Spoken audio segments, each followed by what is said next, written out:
Beauty and Brains presents A Work in Progress, your favorite weekly podcast all about navigating adulthood and adversity with transparency and vulnerability. Here, we highlight progress over perfection. You're listening to my personal and professional development diary, where I share the highs and lows and the real and raw parts of the story that no one talks about. I'm your host, Brelynn Hunt, A Work in Progress.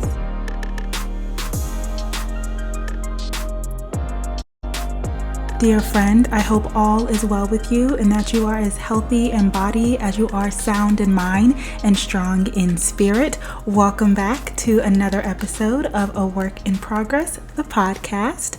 I'm really excited for today's podcast episode. That time I really saw that organization, that pageant, those contestants and those winners being girls who were the true representation of beauty and brains. I felt like they were all intelligent women. They were known for being intelligent. They had a specific focus. And so after doing my research, I felt the most connected to Miss America. And I was like, I could totally be the next Miss America. So in 2018, when I moved to North Carolina, I decided I am going to go ahead and compete for pageants again. I did my research on Miss America. I'm like, okay, in order to be Miss America, you have to be the state title holder. In order to be a state title holder, you have to compete at the local. So I looked at the locals in North Carolina because that's where I was living at the time. Was like, here we go. I'm ready.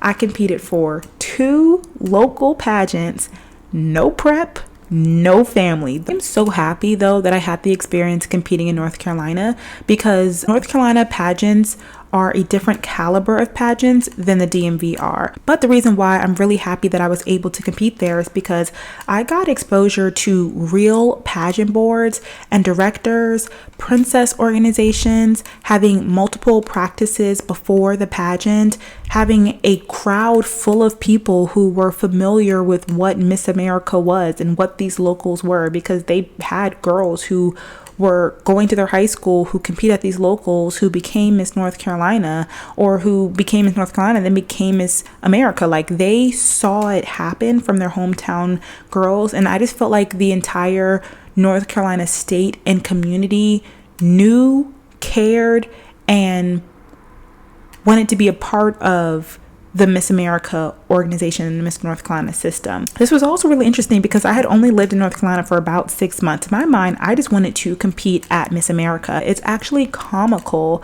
how ignorant and again naive I was. I didn't even think, okay, if you win this local, that means that you're going to compete at Miss North Carolina, which means you would have the chance of being Miss North Carolina. All I thought was I wanted to win a state pageant in the Miss America system. I don't really know how else to explain my mind process and why it was so duh for me. Like, of course I'm going to compete for Miss North Carolina. I live in North Carolina and I'm trying to go to Miss America. They have locals. I'm going to compete so I can go to Miss I wasn't even thinking strategically like, oh, this would be a good state. Because if I was, I would have realized North Carolina is not going to crown somebody who ain't from North Carolina. If you just popped up, you don't know nothing about North Carolina. You have no community here. You have no family here. What have you given to the community? Like, you're literally here for grad school. Undergrad, maybe that's one thing. And you're a black girl. Like, that was not going to happen for me. Maybe it could have. I'm not even going to say it couldn't have. If I would have kept going in North Carolina, I would be probably a very different competitor. I would probably be even better because those girls are just so good. I would be because you become a better competitor and a better title holder by being around other amazing competitors and title holders. Like, if you see somebody doing this amazing 5K event, you're going to be like, dang, what am I doing for my community service initiative? And soon you start to think of ideas on your own. And if you see people posting all this stuff on social media, instead of doing fake social media stuff, you're going to be like, let me actually get out on the community too. That way I have things to post. And I just feel like the girls in North Carolina, again, the culture of it is there. It's very serious. And so they are all amazing title holders. And I'm sure this is the same for a lot of states. I'm sure I could say this for New York. I'm sure I could say this for Texas, Oklahoma, Oklahoma, probably a couple of other states too. Like I think probably also Virginia. Like the girls around you are just so good that you have no option but to kind of improve yourself in order to be just even in the running. I say that to say that if I would have done enough local pageants in North Carolina, I would have learned the game eventually.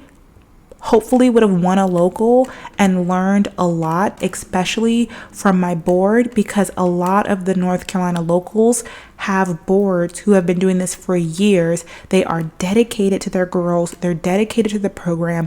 They're dedicated to actually growing them to be, you know, the young ladies in society, to being community servants, to being great title holders and potential Miss North Carolina. So I think I would have learned a lot. Actually, that would have been cool to do that. But I will say though, that I always felt like an outcast in North Carolina. And I wasn't sure if it was because I didn't go to school with y'all, I didn't go to dance class with y'all, I just came up out of nowhere, and I was black, and I was wearing a blonde wig, and I don't know. I do think it's interesting that I didn't really make any friends while competing in pageants in North Carolina. But one thing that I wanted to make sure that I did in this podcast episode was share my a work in progress advice, because at that time I was just a work in progress. Like it was my first time figuring out pageantry. I was new to the industry. I was figuring out pageantry all on my own. I didn't know what I was doing. I didn't have any mentors. I didn't really have anybody to look up to. I wasn't modeling myself after anybody. And sometimes the best advice that you can give is the advice that you wish you would have known when you were a work in progress. If you don't know, the acronym for work in progress is AWIP. So when I say AWIP advice, that means a work in progress advice. So my first AWIP advice is for Black women. And personally, I believe that Black women should highly consider competing with your natural hair color, especially in the Miss America organization. I know that there is like this big discourse with me competing with my natural hair and natural curls versus like me wearing my hair in straighter, sleeker, with extension type styles. I don't know if I want to talk about that at this moment, but I will say that unfortunately competing with your natural hair as a Black woman is a choice, and it is a statement, unfortunately. And it's something that you have to stand behind, because unfortunately I do believe it is something that can be knocked against you if you just have the wrong panel of judges, or just a wrong judge who may think she didn't do her hair for this pageant, and it's like, you have actually no idea how long it took me to do this to my hair, and you actually don't know how good this flexi rod set is. You think I didn't do my hair for this pageant. That's a whole nother thing. I say that to say that you could potentially lose points for wearing your natural hair, and so you have to be sure that that is what you want to do. Not necessarily lose points, but that you want to win with your natural hair. If you don't mind it, I'm not saying don't do it, but it's just something to consider. Just something to consider. Especially because, hey, fellow Black girl here, I know that we are chameleons.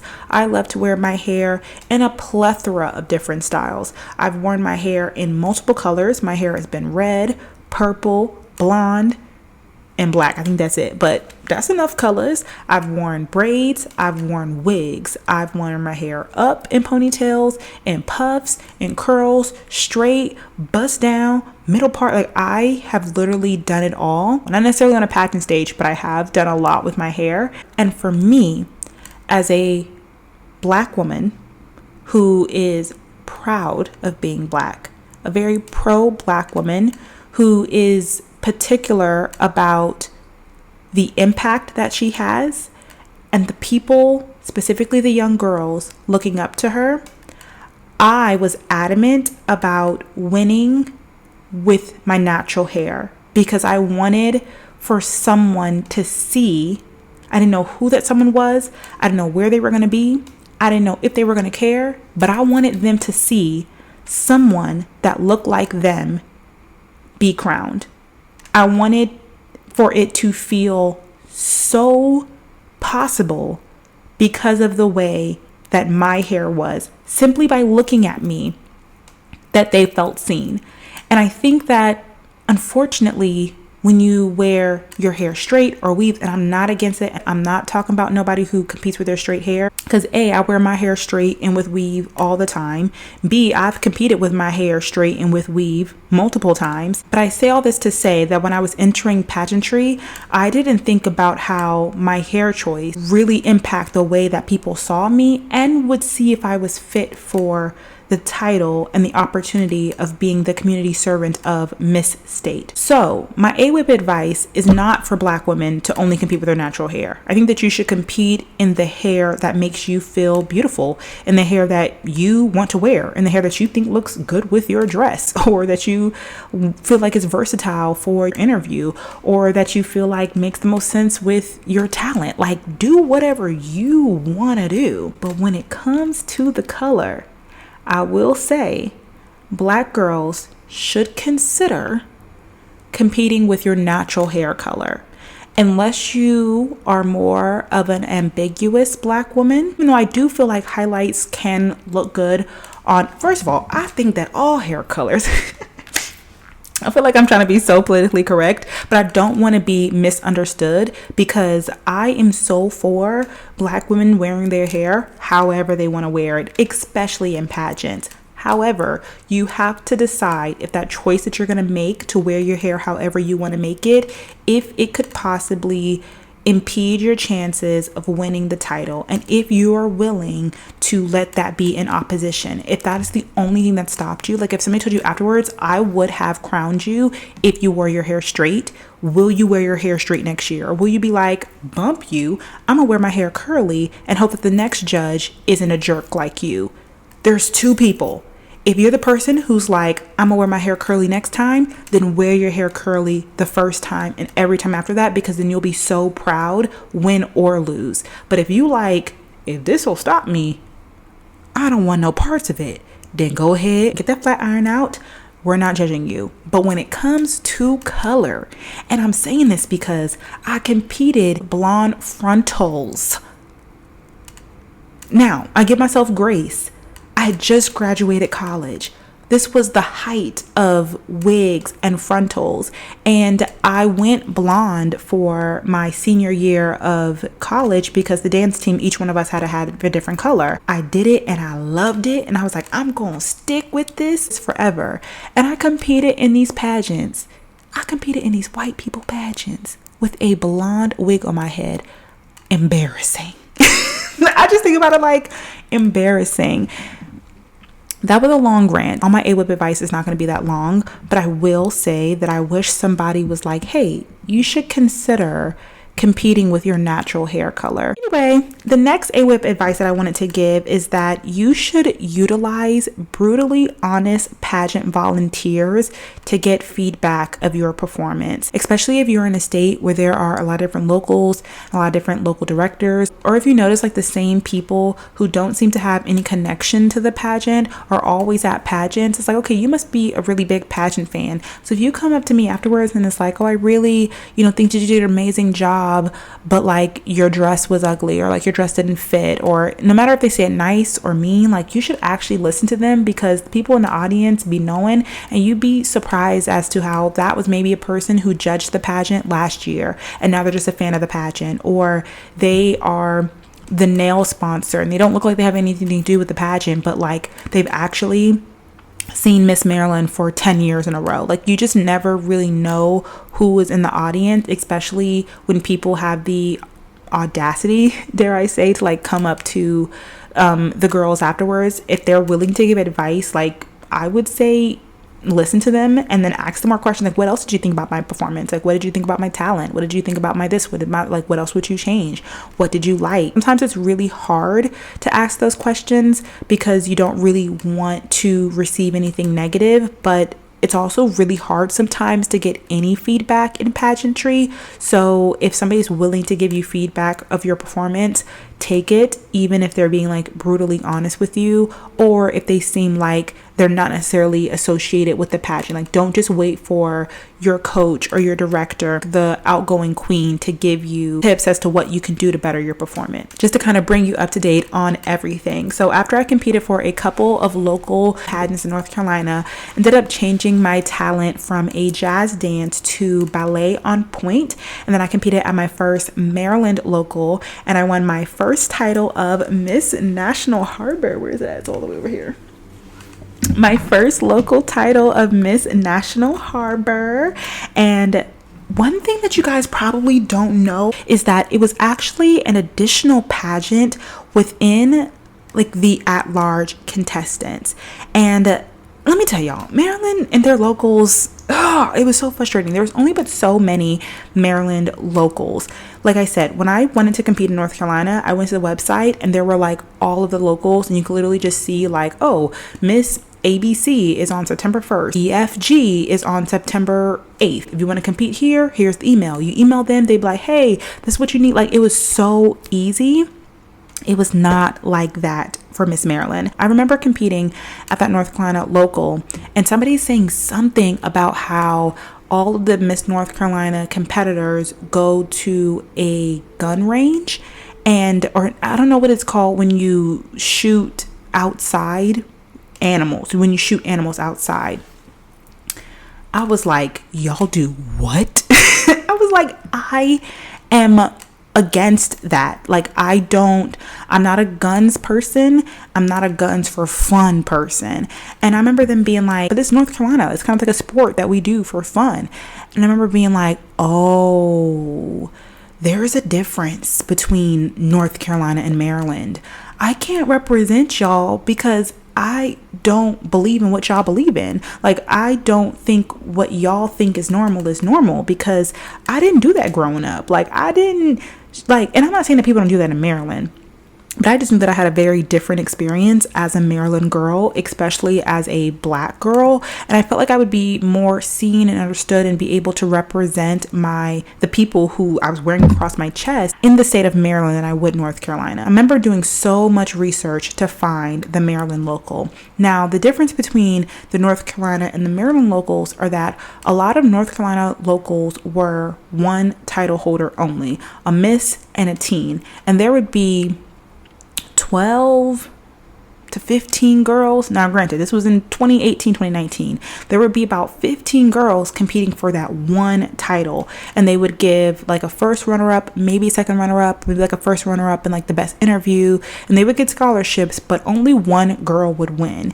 and one teen would win, and then they would be the title holders for that local pageant. And like the next week, those same girls, if you were eligible, you would be there again. And you would just be seeing the same talent, same mix of things. In Maryland, they have a lot of multi-title locals. So at this first local that I was competing at, I believe they were giving away the titles of Miss Southern Maryland, Miss Free State, Miss Potomac, and those were the 3 titles. So you had 3 opportunities of winning. So if you were first place, you would get like the Miss Potomac title. If you were second place, I think you got the Miss Free State title. And if you were third place, you would get the Miss Southern Maryland title. So I remember driving up from North Carolina to Maryland for the weekend. And on Friday, I believe we learned the opening number dance, and then we had interviews. And then on Saturday, they let us know that we have enough contestants to add an additional title. So now there's a 4th title that's going to be Miss National Harbor. And if you want to compete for this local, now at this time, this is when you had to raise $100 for the Children's Miracle Network. And that was like your entry fee for the local pageant. Raising $100 was not bad at all. It wasn't free, but it wasn't bad. I'm pretty sure I paid those $100 local fees on my own. I feel like for the one in Maryland, maybe my mom paid for it. Maybe I did. I'm not really sure. But I remember they were saying if you want to compete for Miss National Harbor, because this is like a of the day competition, it's going to be considered to be its own local today. So you have to pay an additional $100 for the Children's Miracle Network Hospital, and then only those girls who pay will be considered for this title. I don't know if I've ever said that before, because I think about it all the time. Would I have won a title if I didn't pay that extra $100 and try and compete for Miss National Harbor? And I remember calling my grandmother, may she rest in peace, and being like, hey, they're saying like this to this, like, I feel like I'm going to be the top 3 though, so I don't really know if I should do it. And she was like, I will send you the $100. Like, I will send you the 100 just so that you're sure. Like, if you win Miss National Harbor, cool. If you win one of the other ones, cool. But like, at least put yourself out there to where you have the opportunity to win that pageant. So at this pageant, I believe there was maybe like 8 girls overall, and so about 4 of us, maybe more, I can't remember, put the extra $100 in to compete for the title of Miss National Harbor. And so that was the first title that I ended up winning. I ended up winning Miss National Harbor. And like I said, I kind of have this like, dang, would I have actually won a pageant that year if I didn't like pay for that extra local? We never know. But I will say that my next AWIP advice is like, honestly, to take every opening and opportunity, because I went into Miss Maryland that year saying that I just wanted to learn. Like, I didn't necessarily want to win. I knew that I was very far away from like what it would take to be a title holder and how I could even comprehend doing well during the pageant week. I was like, I honestly just want to go get a lay of the land, and then next year I'm going to take all the information that I have and come back and like try to win. Mind you guys, at this point, I'm 22 years old. So I went through my entire college experience not having done a pageant. I do one my senior year of college is my first pageant. I'm 21 years old, and I ended up being 3rd runner-up. But my first time competing in a Miss America local and finally winning a title, I was 22 years old by that point. So I'm 22 years old, and at this time, the Miss America age limit is 24 years old. It didn't even really process to me that meant that I didn't have that many years to compete. But I also didn't think that it would take me that many years to win. I was thinking, okay, this year I'll go, I'll see what it's like, I'll get better, and then next year I'll go and I'll win. Oh, poor naive Brelynn. Anyway, in previous vlogs and pageant recaps about my first year competing at Miss Maryland, but the pro is that I had a very committed team. The board of my local who helped me walk through everything. I literally knew nothing, and they taught me everything about the Miss America organization. I could ask them any questions. They never made me feel dumb. They never made me feel less than. They would answer everything. And again, they really helped walk me through everything from my looks to my platform, my community service, and even my talent. And I did not realize until like years later how unique and special this was, and I definitely took it for granted. I thought that this is something that everybody got, but it was not. And these were Black women. This was like, I always showed them love and respect, and I think I thought that I was grateful at the time, but I had no idea how grateful I should have been. And I've talked about this before, where I think that I was just such a sponge. Like, I just wanted to learn, and like I said, I just wanted to take so much advice from these women who I thought knew so much, that I didn't have any personality or identity things of my own. And not because I didn't have them, but because I was just so willing to learn, that if they told me wear your hair up, I'd be like, okay, if you think wear my hair, look, because you need to be teachable as a pageant girl, especially if you don't. It's so hard to see yourself, but B, like, especially if you go in and you don't know nothing.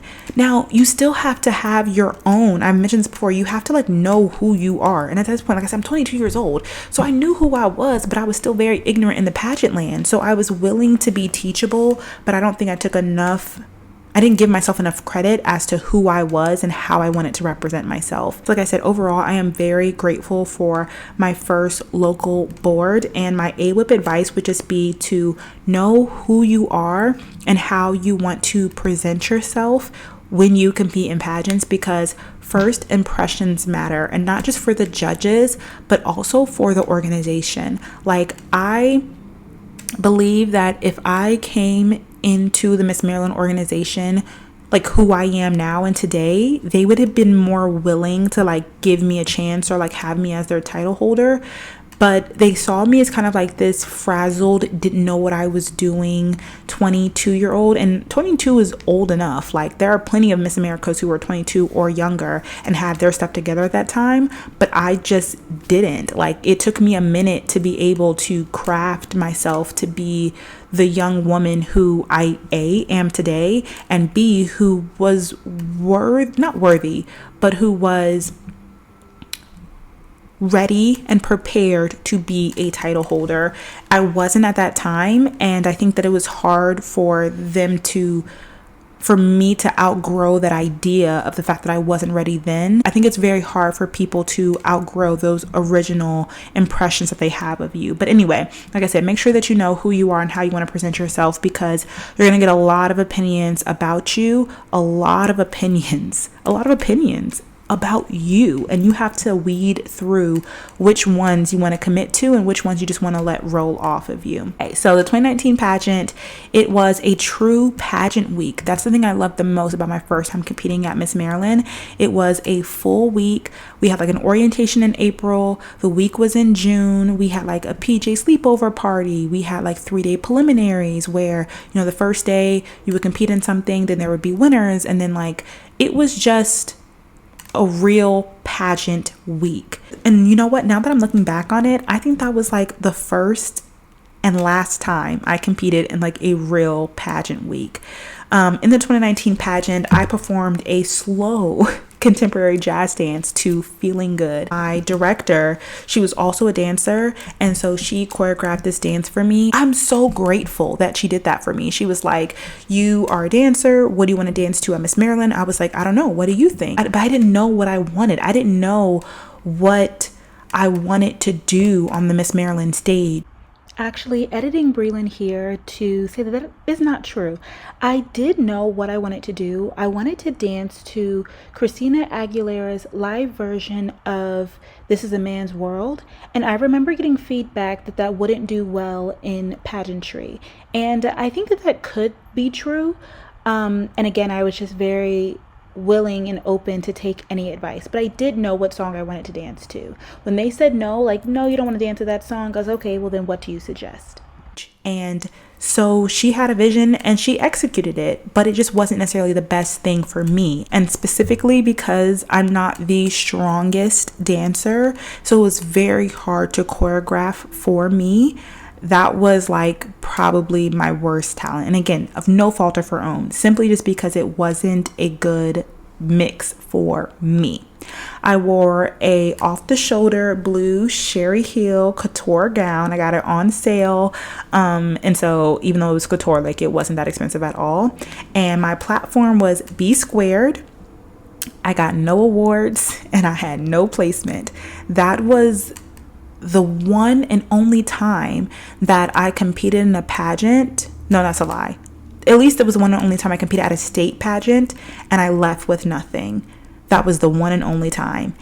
That was humbling. And I've had a couple of people who, have DM'd me or who even commented on some of my recent posts, and they're just like, at least you got acknowledged and I'm like, hey, I get it. I've been there. I have been there where I worked hard. Now, did I work as hard in 2019 as I did in 2024? No, I worked much harder in 2024. And sometimes it's very hard because in 2019, I thought I was working hard.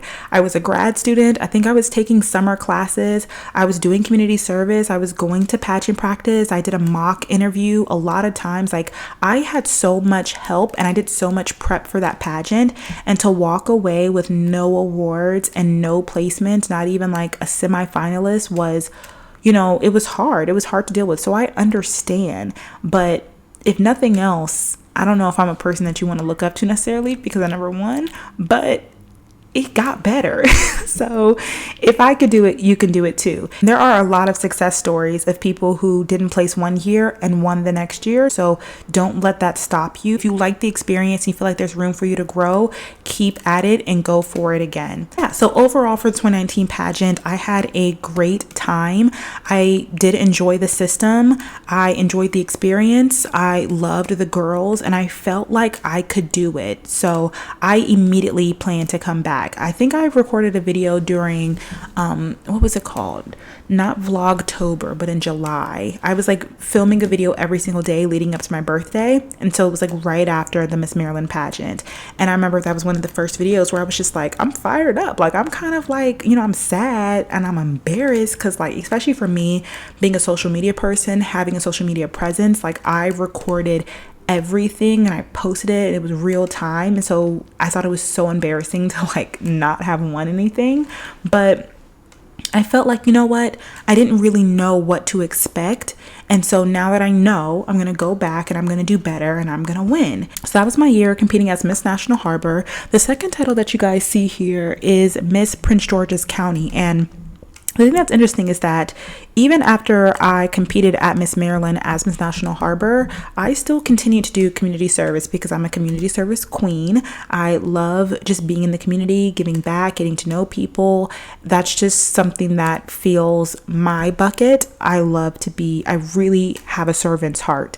I think that it's been very clear that throughout the 5-6 years, or maybe like I think it's 2018, 19, 20, 21, 22, 23, 24. Through the 7 years that I have been competing, there has never been a pageant or a season that I did not go heavy on the community service. And I think that just shows you again the type of title holder that I always declared that I would be, and I made sure to show up as. So with that, I would be on social media doing so much community service as Miss National Harbor that I actually got a cease and desist from the National Harbor, like the landmark in Maryland, and they were like, we never gave you permission to be Miss National Harbor. And I'm like, no, you idiots. Like, I'm not really representing National Harbor. Like, it's just a cutesy little name that you give, like, whatever. And they were like, yeah, no. And so I remember the director reaching out to me and being like, yeah, we got a cease and desist. Don't worry about it. We're just going to give you a new title. How do you feel about Miss Prince George's County? Now, y'all know I'm a pretty girl. Okay, I'm from the pretty girl county. So I was like, oh my gosh, that would be so fun. I would love to. So I actually have 2 titles for the year of 2019, Miss National Harbor and Miss Prince George's County. So if you ever like see either one of these sashes, like that's where it's from. I did not compete in the Miss Prince George's County pageant. There actually hasn't been a Miss Prince George's County pageant since I have been competing in the Miss Maryland organization, or Miss America organization in general. I was technically like appointed this title because I got a cease and desist from my Miss National Harbor title. So my second title, well, my third one, my second Miss America organization was like also appointed, but it was the same year.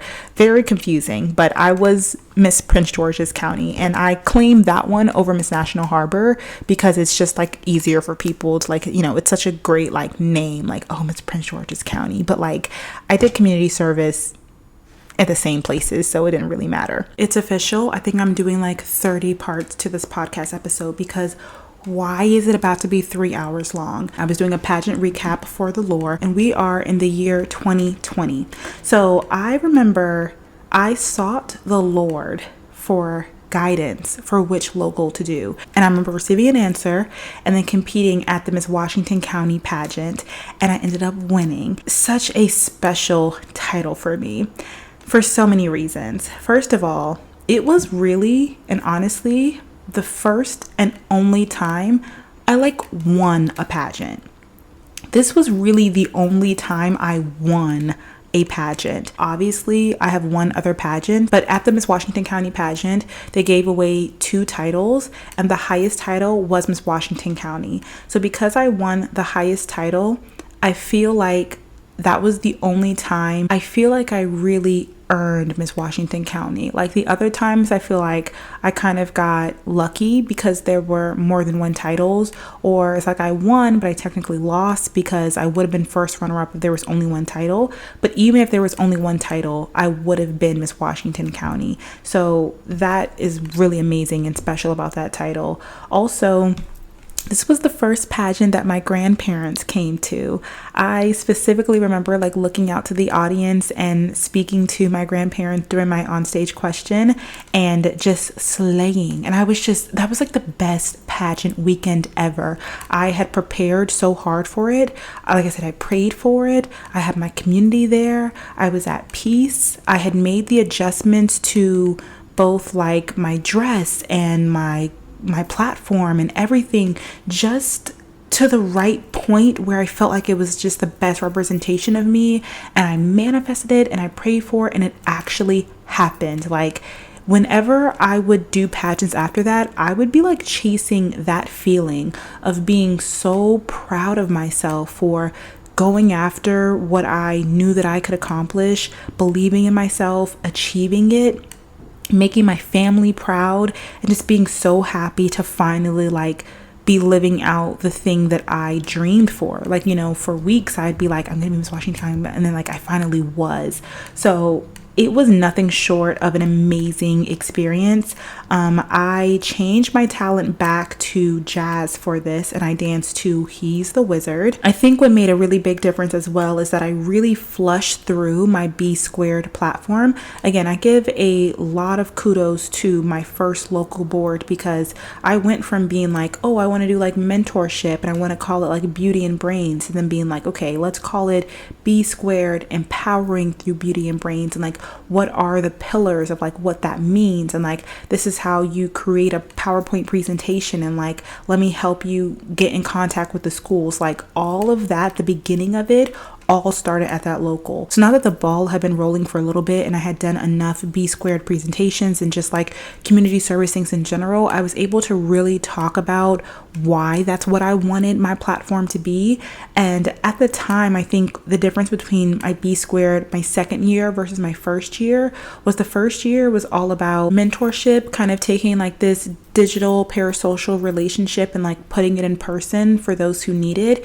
Whereas the second year, I really put an emphasis on why it's really important for people like me who were first generation college students who didn't see themselves in higher education, for them to have a person that again looks like them come into their classroom and offer them mentorship. Because similar to the Miss Black Atlanta situation, like if somebody didn't offer me this opportunity, I probably wouldn't have done it. Like I wouldn't have known to look for it. I wouldn't have known to search for it. I wouldn't have known how to get there. And so really just like meeting people where they were and giving them the tools that I had learned throughout my experience thus far in order for them to be better than me, for them to have better college experiences and beyond than I had had. So I feel like I had a lot of passion and love and like real stories and experiences behind it, instead of just being like this idea of like, oh, mentorship, because I do feel like that can be a very surface level platform.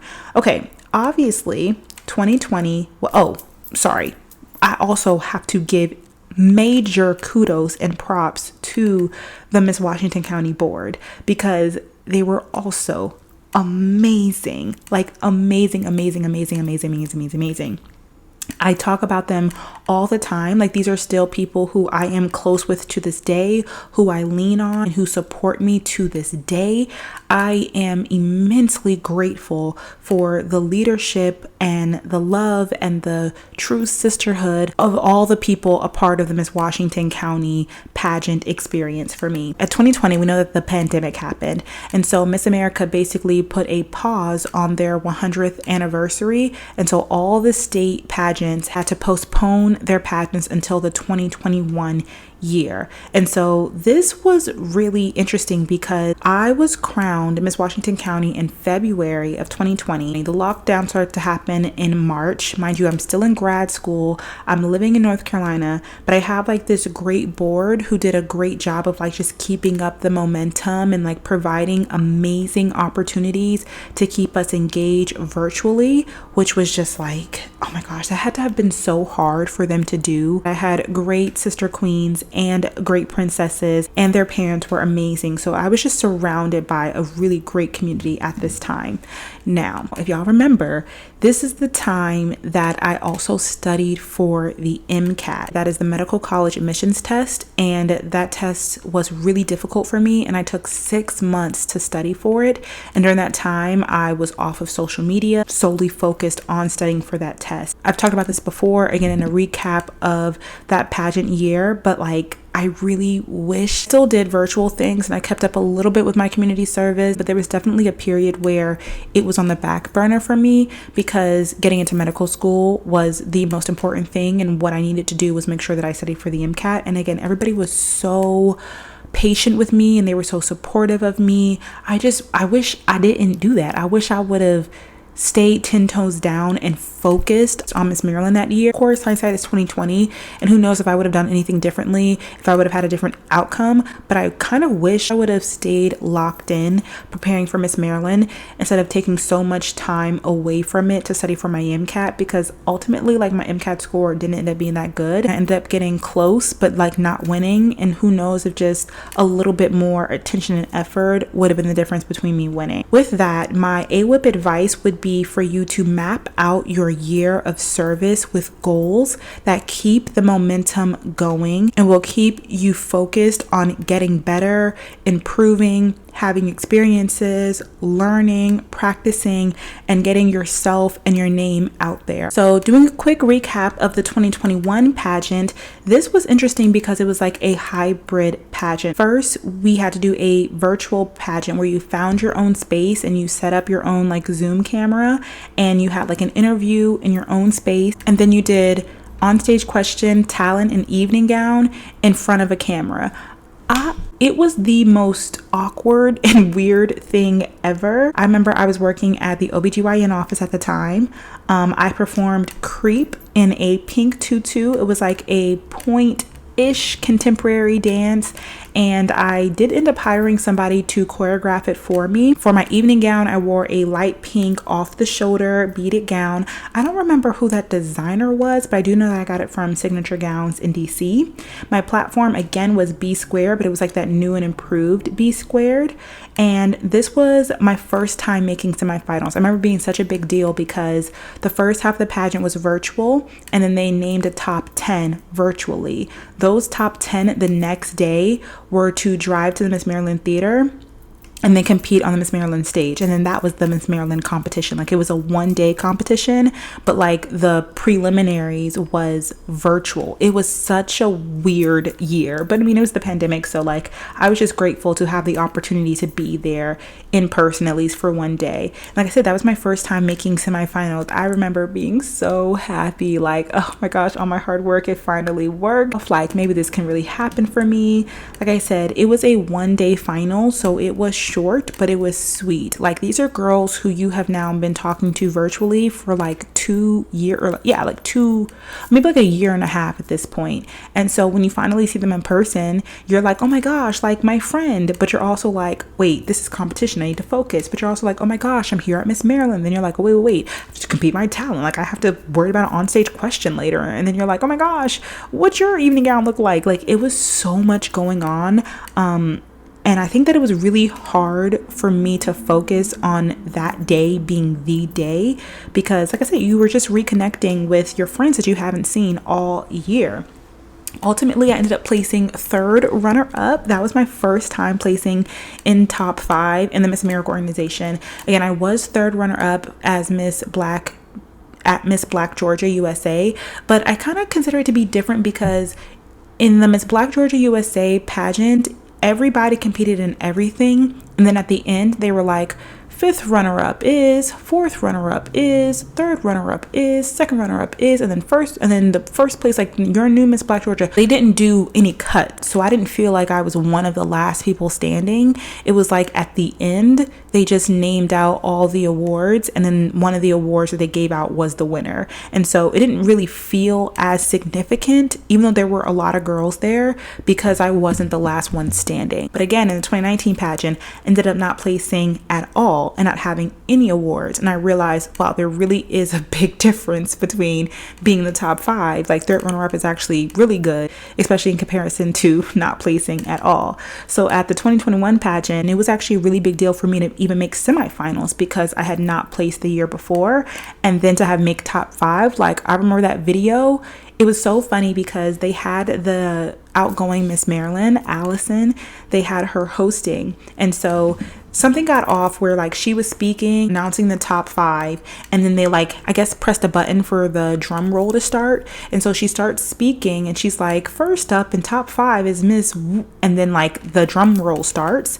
And so she kind of stops herself to like give the drum roll a moment. But I looked at her because I was like, is she about to say Miss Washington? Is she about to say Miss Washington County?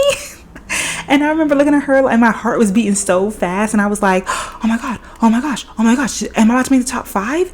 And then she finally said my name, and I was like, oh my gosh, like I was so happy. Yeah, that's all I can say. I was just like, I was happy, I was excited, I was proud.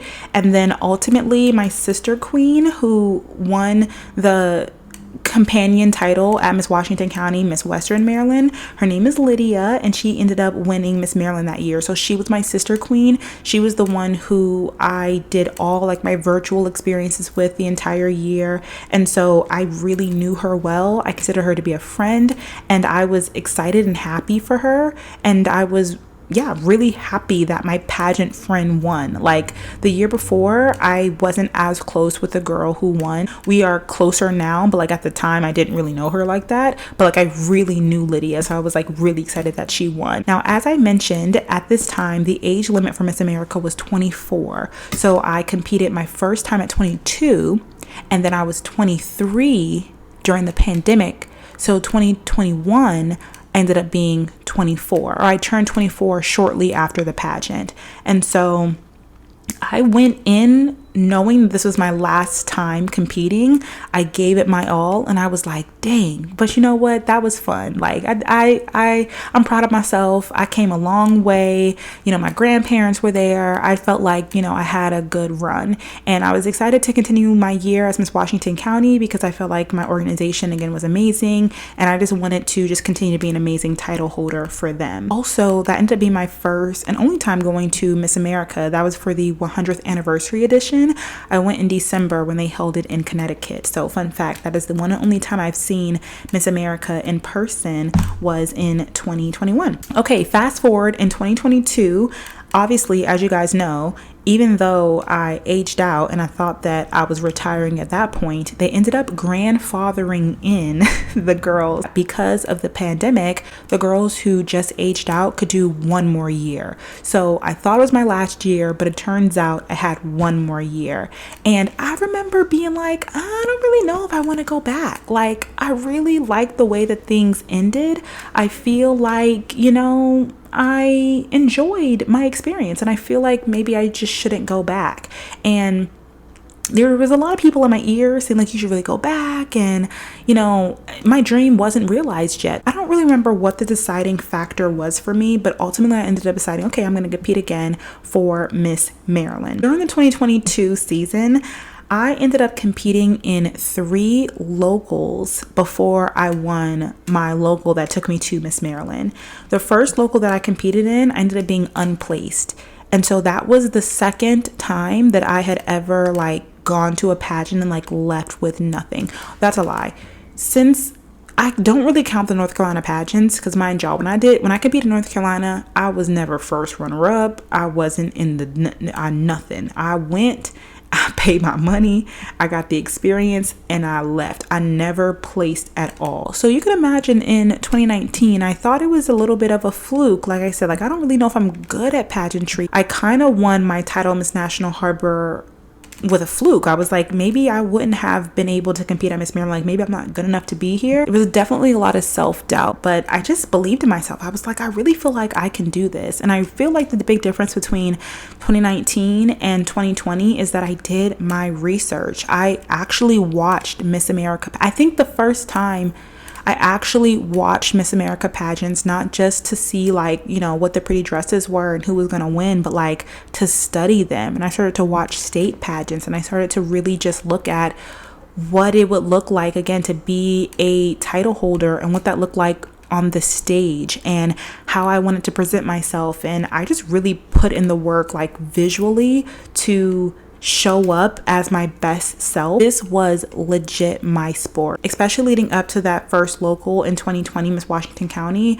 I remember going to the gym every day in North Carolina, and I would go 5 days a week. Then afterwards, I would stay in the room and I would practice my walk and I would practice my talent. So I was really like dedicated. Like, I was putting in the work for sure. That's why I said when I actually won Miss Washington County, and it wasn't a fluke, but it was actually like the highest title, I was like, oh no, like I can do this. I just have to like work hard, but I'm on the right path. So like that was solidified by me making the top 5 at Miss Maryland that year. So when I knew that I was coming back the next year, I didn't really want to make too many changes to my performance because I felt like I got a really good hold and understanding of who I was and who I wanted to be as a competitor.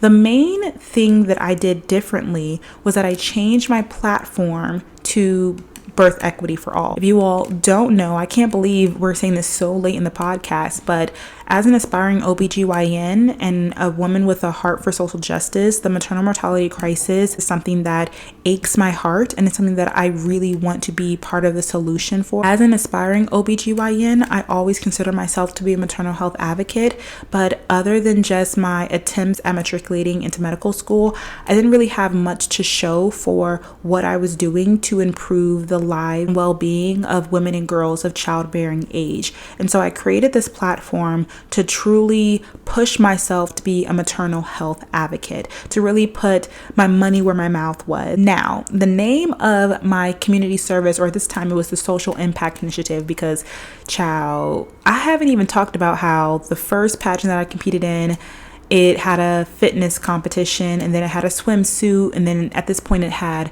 no swimsuit, no fitness. We were doing a social impact pitch on stage for an entire minute, and that was an area of competition. Every year that I have competed in the Miss America organization, something has changed every year. It was always so much to keep up with. But again, as a community service girl, when I had to ask myself, why do I want to come back and continue to compete in pageants? I felt like I could utilize all the time and the effort that I was putting into pageantry to building the brand that I wanted, which was, again, to be a maternal health advocate. I really wanted for women and girls to see me as a safe space, as a person who was advocating for them, who was fighting for them, who was willing to listen to them, especially as their future OBGYN. So yeah, you get the point. I changed my platform, and I actually ended up titling it Insert Name Here. And the idea behind that was that I wanted for people, especially non-Black people, to check themselves as to why this issue was also important to them, even if they weren't the Black women who died at a 2 to 3 times higher rate than the white women did when it comes to pregnancy complications. Just because you're not Black or you're not a Black woman doesn't mean that this doesn't impact you. These are real people who are a part of real families, and because of the injustice of the medical system, they are dying prematurely in ways that can be preventable. And if we talk more about it, do more research, provide more resources, we could actually see the end of this maternal mortality crisis. So I wanted to take those statistics away from being a number, and instead of people looking at them as a number, I wanted people to look at them as a name of a person who's a part of a family and who is loved, and put names on them and think about what would happen if your mother, your aunt, your cousin, your niece, or your sister was dying while trying to give life.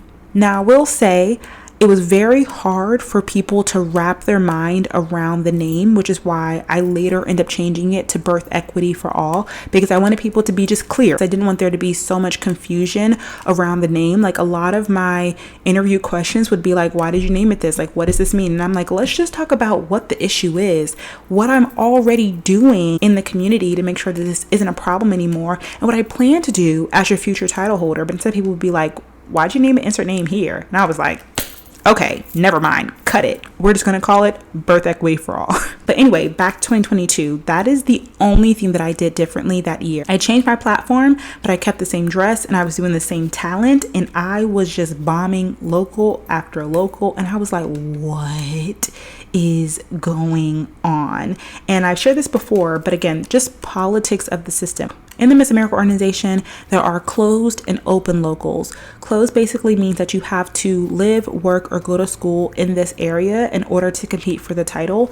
And open means that as long as you live, work, or go to school in this state, you can compete for this title. I think I had so much frustration with this because I saw how plentiful competing in a local in North Carolina was, that I would be so frustrated that I didn't have that many options competing in Maryland. There were 4, maybe 5 locals tops in the Miss Maryland organization, and each of those crowned 2 to 3 girls each. So the first pageant I competed in, there were 2 titles, but one of them is closed and one of them is open. It doesn't matter because I was unplaced. Like, I didn't win. I wasn't the first runner-up. So even if the title was open, who knows? Like, I didn't win, and I was like, whoa, to go from top 5 to not winning your next local is like kind of crazy. What's going on? I do the next pageant and same thing. I think there were 3 titles and 2 of them were closed and 1 of them was opened. And no, 1 of them was closed because you had to be a first time pageant competitor in the Miss America organization, and obviously that was my 3rd year competing, so I wasn't the first time, so it was technically closed to me. So I was only eligible for 1 title and ended up being the first runner-up, so I didn't win. And I remember being like, oh, I'm done. Like, I am not gonna compete. Like, what are we talking about? Clearly I'm not finna win. Like, is my platform really that different? I was so confused. I'm like, why am I not winning after just coming off of a really good year, and I really didn't change anything but my platform? My next AWIP advice is that sometimes it takes time to flush out and put actions behind your platform. So start your platform early. Create landmark events that you can do every year. Build connections and network in the industry in your community. For example, one of the big landmark events for Birth Equity for All is the March of Dimes walk. It happens every single year all throughout the country. There's 3 in the DMV. It's a pretty large event. It's also a really big fundraiser, and those funds go directly toward the mission of my platform, which is research for the maternal mortality crisis. So I remember in interviews, people would ask me, what's one of the first things that you're gonna do as Miss XYZ? And I could say, well, actually next weekend there is this March of Dimes event, and this is why it's important for me, and this is why I wanna be there as Miss ABC. If I just had thoughts and ideas and concepts of a plan in my mind, I think it would have been a lot less convincing to judges. And to add to that, the most convincing thing was after I was able to flush out my platform and come back the next year, I could say that not only do I go to the March of Dimes walks, but that I've raised thousands of dollars for the March of Dimes walk, which again goes directly hand in hand with the mission of my social impact initiative or my community service initiative. I feel like that was much stronger than just A, saying that I was going to be somewhere, or B, having a plan for my social impact or my community service initiative without having done anything with it yet. Anyway, back to 2022. This was a really difficult year for me because I knew what I was doing, but I didn't have as much support in the beginning because my director had 7 title holders. There were 3 Miss and 4 teens. In my personal opinion, that's just like too many girls to prepare for states for one director. Like, I have been a director before in a pageant, and it takes a lot of work to check in on one girl, make sure that she's on social media, make sure that she has events that are in line with her platform, making sure that she has pageant prep, making sure that she has her wardrobe together. But to do that for 7 people, it just was too much. At that point, again, it was like my third year competing and I was one of the oldest contestants. So I think my director was kind of just like, she's got it. So this is actually my first time seeking outside help.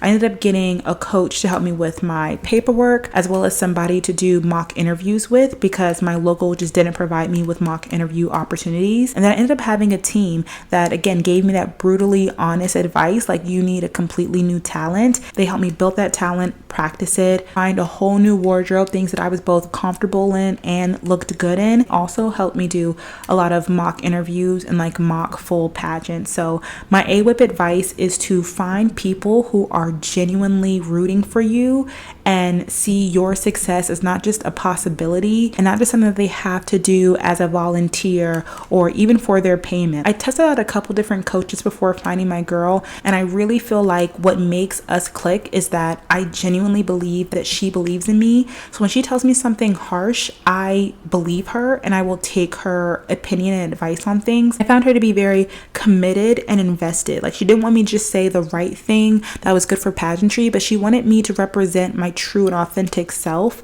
as to whoever that was. That way that person, win or lose, could do their best at the pageant. So a recap of the 2022 pageant. This was a shorter pageant week. It wasn't as long as the one in 2019, but it was in person. That is when I competed as Miss Cumberland. And I remember having so much anxiety and just dis-ease the pageant week. Like, I was so anxious. I didn't eat a lot. Like, I just felt like I always had knots in my stomach. There was also a smaller class competing, so the semifinalists and the finalists were smaller numbers. I believe it was a top 8 and then a top 4. So I have like a top 12 or 10 and then 5. It was 8 and 4. That year I wore the white strapless Giovanni gown with the thigh-high slit, and I got a custom chiffon train, and my platform was insert name here. I danced to Defying Gravity in a green Giovanni gown that I made into a costume. And this year I made top 8. So I was a semifinalist and then I didn't make top 4. And so this year was hard because I went from being in top 5 to not being in top 5 the next year. And I knew that year was going to be competitive because of the way that the locals went. Like, I kept saying, if I lost to these girls at the local, then they're going to beat me at states. And although that's not necessarily true, shout out to my pageant sister, Kayla Willing. She ended up winning Miss Maryland that year. And she had a very similar local season to me, where she competed in 3 locals before finally winning. But then when she went to Miss Maryland, she won the entire thing. So I definitely felt like it could have happened for me. That just wasn't my year. I definitely feel like that was one of the best times that I had an overall performance, except for my interview.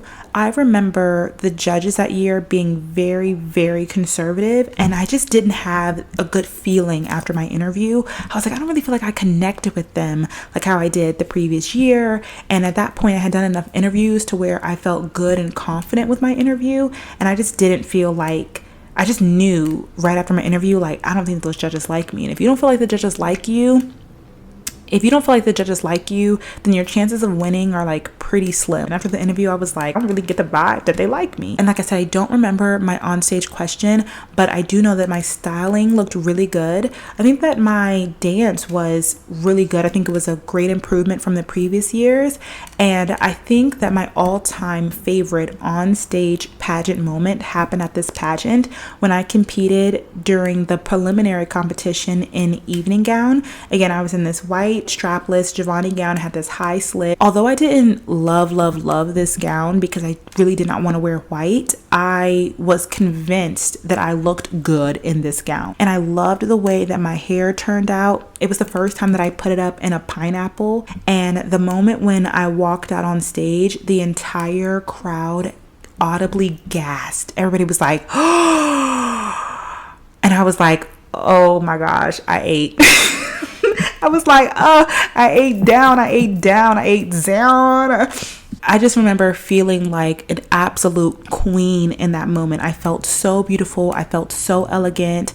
I remember taking my time, walking, and just being like, this is absolutely like my moment. And at this Miss Maryland pageant, because again, every year they did something different. So at this year, they did give an evening gown preliminary award. And I had never won a preliminary award before. So I really felt like I was actually gonna win this one. I remember being so excited and just leaving off the stage and being like, oh my gosh, like I have not felt that good. That was an amazing experience. That was so surreal. That was like what you dream of. Like I just knew that I had won the evening gown preliminary award. But even if I didn't, honestly, it wasn't even a goal of mine to win the award. I just wanted to go out there and do my best and, you know, show my dress. But after that moment, I was like, oh, I think evening gown is literally my favorite area of competition.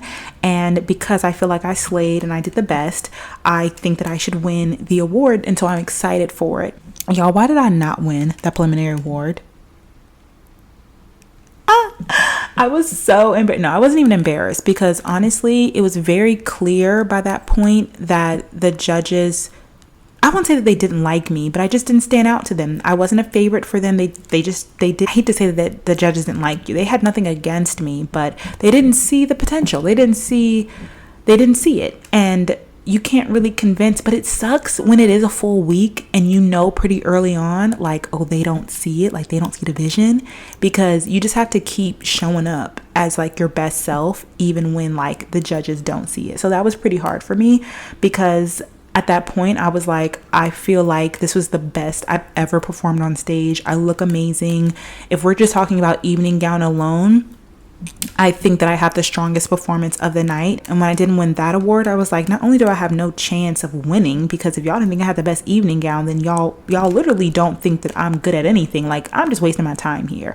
I was like, I'm just wasting my time here. Man, these are supposed to be quick recaps and I'd be rambling so much. But I tell the earlier story about Kayla because when I look back on my pageant journey, I try to decide, do I regret competing that year, or do I feel like I learned something from it? Do I feel like I got something out of it, even if the experience itself was negative? Honestly, I don't regret competing. One, I'm really glad that I changed my platform. I got the chance to kind of like get the scaries out of my platform. If that year was going to be kind of like a throwaway anyway, I'm glad that I got the chance to work out the kinks of my platform. And also, like I said, even though overall the entire pageant week wasn't super positive because I was like so anxious and I just kept not being recognized, and I ultimately like didn't even place in top 5, I also ended up having one of the best pageant experiences that I had in almost my entire pageant career during that week. So ultimately I don't regret it. I feel like I grew a lot, but that was the year that I was the most disappointed in the results, because in previous years I could see how I still needed a lot of work to do,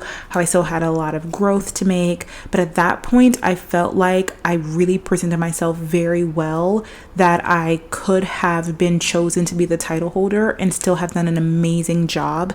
Now, granted, the next year I got even better, and the next year I got even better. So no, I would not have been my best self, but I still think that I was good enough, and that I wish I was recognized for being good enough, if that makes any sense. And I necessarily didn't have to win, but I think like going down when I genuinely did improve, I think all around that year.